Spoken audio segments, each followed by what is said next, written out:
అందరికి ప్రైజ్లాడండి. బైబిల్ అసలు ఎవరి కోసం రాయబడింది? బైబిల్లో ఉన్నటువంటి ఉద్దేశం ఏంటి? అసలు మానవునికి సృజించబడిన తర్వాత మనం చేయవలసిన విధి విధానాలు ఏంటి? అది అంత క్షుణ్ణంగా నేర్చుకోవడం జరిగింది. అదేవిధంగా రక్షణ విషయంలో కూడా ఇంతకుముందు చాలా అపోహలు ఉండేది.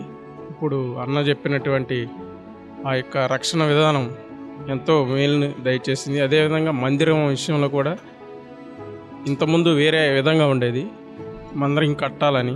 ఇప్పుడైతే మనమే మందిరం అని, మనమే సజీవ రాయలుగా దేవుని యొక్క ఆ సంకల్పాన్ని నెరవేర్చాలని నేను అర్థం చేసుకున్నాను.